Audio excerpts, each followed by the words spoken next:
Welcome, future masters. So I was looking at this problem, and it occurred to me that we have this idea. Well, I can't tell you that idea actually. Let's look at this and see if you can figure this out. Look at the checks, captures, piece contacts, and board situation. So we have checks. What? Queen takes h3, queen takes g2, queen to h2, and that's all. Those are the only checks we have. Captures. Man, a queen can take h4, h3, g2, and b3. Rook, e5, and that's all. Okay, good. So this rook can take this, and the queen can take 1, 2, 3, 4 guys. Piece contacts. Well, stuff like bishop to d4 to block this bishop. That's one idea.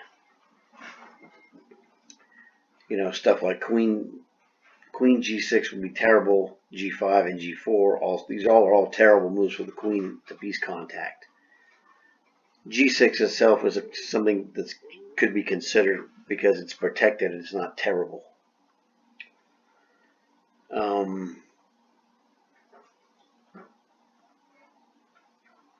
So this gives you, b5, you acknowledge that this move exists, much like, bishop to d4, but it's not good.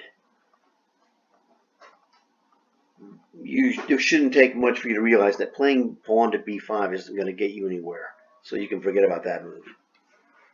Rook to d4, you're not doing anything, or you're not trying to do something, you're not directly doing something, and you're not blocking something from being done. So that d4 is not it. Just looking at this objectively, regardless of what the solution will be. So we are left with the other stuff we looked at, the captures, the piece contacts. None of them are any good. Queen to f2 doesn't achieve anything. It has to exploit a weakness, and this rook doesn't have a weakness. Not where it sits. So when you have this kind of stuff, it's very difficult because all you see are a bunch of bad moves, like queen takes pawn is bad, queen takes pawn is bad, queen takes bishop is bad, queen takes this pawn does nothing. So this is where I'm going to refer to another one of my videos that's actually very recently, and it's called The Fifth Element. We have 4 elements that I'd tell you about. Checks, number 1. Captures, number 2. Piece contact, number 3. Board situation, number 4. Now, we didn't look at board situation. I'll get to the 5th one in a second. Board situation is that we have 2 bishops just barreling down on his king with this queen in the neighborhood. Rook could jump out down here as well. This rook is somewhat out of the fray. So you have like 4 attackers. 3 just direct attackers, and the rook is this rook is a 4th one that's just going to come in like a linebacker to help out. So something is happening on the king side because he has a semi-defensive queen, a blocking defensive bishop. It's like a pawn, and this rook is there to also help defend. So this is the board position tells us that we need to concentrate on the king area first. And if we fail, well, it's probably our ability that needs to be improved. So that being said, you've learned something. Now, if you're not a high-ranked player, you're unlikely to solve this problem without help or taking a lot of time, trial and error. That's also very good. There's nothing wrong with doing that. My ultimate goal is to teach you to be more like myself and using your mental visualization to get this, which is very difficult. It's not an easy problem. Okay, but now the first four elements haven't really been that clear for us. So the fifth element is what I'm going to invoke. And the fifth element tells us that when the first four elements aren't really helping us, you have to, this is the tough part, you have to be correct that the first four didn't really put up an obvious move that would have helped you. And none of those moves are obviously helping. So the fifth element says, well, it's time to go crazy. And that means I want to look at all those stupid moves in detail. Which means like queen takes h4, h3, and g2. We look at those in detail to see how stupid they really, really are or really are not. So let's look at the stupid move. The stupidest move really is queen takes h4. He's going to play queen takes free queen. You know, that's what my dad would say. And you look at the board, it's like, we have nothing. We've just thrown the queen away for nothing. So that's no good. Now, there's another one that's kind of stupid, which is queen takes h3. Look at that. He's going to take our queen once again. Bishop takes free queen. But we have a rook move for a discovered check. When this bishop is gone, this rook performs a discovered check, like rook takes e5. That would win a queen. That's not bad. We can for sure destroy his pawn formation with queen takes h3 check. Bishop takes. He has to take it because the bishop guards g1. So queen takes h3 check. Bishop takes is forced. Rook takes e5. Discovered check from the bishop. Well, the bishop comes back here. And we can hit him again with bishop takes bishop, king takes bishop, and then rook takes queen. And we've won a pawn, threatening to take this h4 pawn that he has a hard time defending. That's something. So we can for sure win a pawn by playing a stupid looking move. And you got to admit, queen takes h3 looks pretty stupid. But this is the fifth rule, or I call it the fifth element. The fifth rule or the fifth element says we can do this. We can look at this and you're like, hey, you know, I'm winning a pawn. It's not much. I want more, but that's me. I mean, this is the thing that we have an unfair advantage because no one sets up this problem for the correct move is to be a combination that wins one pawn. Okay, so you know it's like you have a slightly better position because your rooks are better than this rook here. These bishops, the bishop on g2 and b7 are gone, and black has a better position slightly. But he's won a pawn, and he's got a slightly better position. That's not bad. If that's what you did in a real game, you know, if you were coming to me and go, hey, what about in your game? Well, I did this combo, and like, wow, that's not bad. You know, you're not going to see the combos that I'm going to see, but that's a solid combo. Okay, you cannot say that was bad. Now, it's not the best, but it's not bad. So if that's what you see, queen takes h3 is your best thing. One of my advices is you got to play the moves you see. Play the best moves you can play, and then you know, find out, talk to somebody, analyze it with the computer to find better moves. A person can explain to you why it would be better more so than a computer, but a computer can show you better moves perhaps faster. Tomato, tomato. So that's not bad. So let's hold queen takes h3 in reserve unless we find something better. We still have one more crazy move. Well, this move is crazy in the context. It does nothing.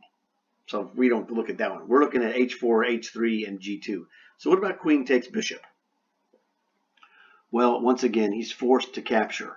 King takes queen because to not capture, he's checkmated. So he's forced to take it. That's fine.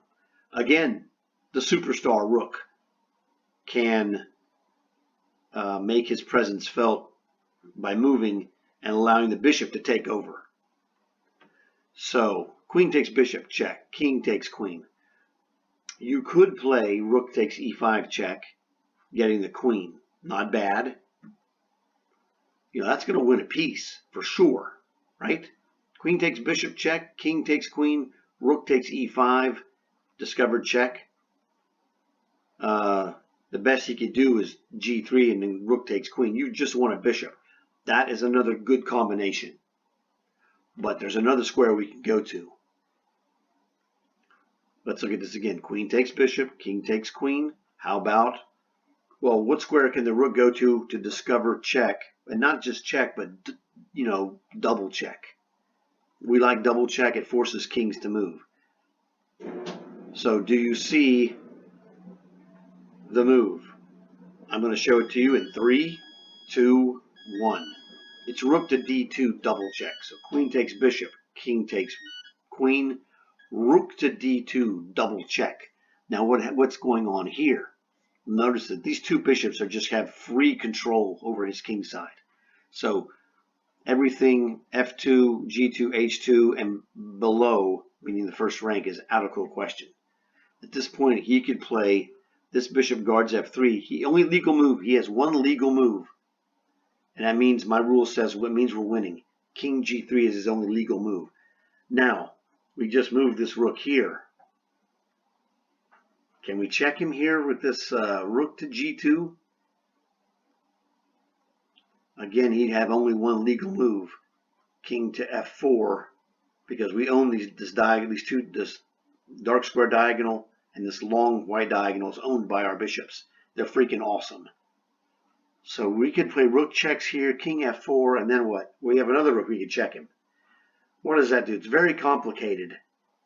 But we had a rook here on the g file. This rook would be on the f file. It looks like he's toast to me. Now I'm going to admit to you, this is very difficult to calculate with visualization. If you don't see all these moves, you sort of don't have to, because you're going to learn things like this check is killer, all right? And if you're in a tournament game and all you could see was like, you know, I just couldn't go for the double check. I can't calculate, am I going to checkmate this guy? I would say, you know, smart move. Do what you can do. Don't do what I would do. So if you said, I saw queen takes bishop, king takes, rook takes e5, wins the bishop, because you get the queen back. I would have said, hey, that's winning. It's fine. Go with what you know. Don't try to be a superstar. Me, I'm more experienced and have had more training, etc. I'm a higher ranked player. I'm going to checkmate him because I can see this is a checkmate. I can barely see it, but I can see it. That's on the bottom line. This is a long and complicated computation. So do what you have to do in your own games. So I'm going to hit this guy. This is winning. Wins a bishop or wins a checkmate. One of the two. Me, I go for checkmate. I want the double check. That's what I like. So again, our bishop's rule, he's just got this g4 and f4. Now he no longer has g4. And I want to play this rook here because this is a checkmate. These bishops just own these squares. Now he can move his queen and then it's checkmate. You get the general drift. This is checkmate. So let's look and see how long this combination was. All right. Actually, isn't as long as I thought it was.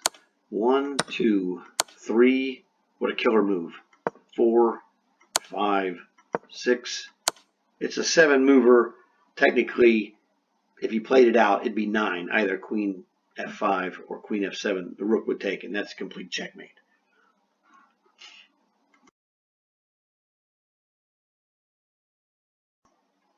So you got to go with what you know. But this just gives you the idea. This is another example of the 5th rule. When the 4 rules don't really work and do it all for you, go crazy. Look and really take your time looking at the crazy sacrifice. Because let's look at this. Rook takes e5, check. is a devastating move. King G3 is his only move that he can play. Okay, he can play King H2 actually. So Rook E5, King H2 or King G3, Rook takes Queen. We've won a bishop in broad daylight. If you played this in a game, I would say, dude, that was very good.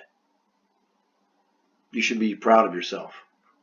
So this is a really good problem because it shows you like there's more than one way to win. Now there's a bigger win and a small win, but the small win is still winning. So simple stuff. Hopefully you were able to see most of this. Work on it if you have to. Like this video. Subscribe if you haven't subscribed. Pretty good for under 16 minutes. I'll see you guys later.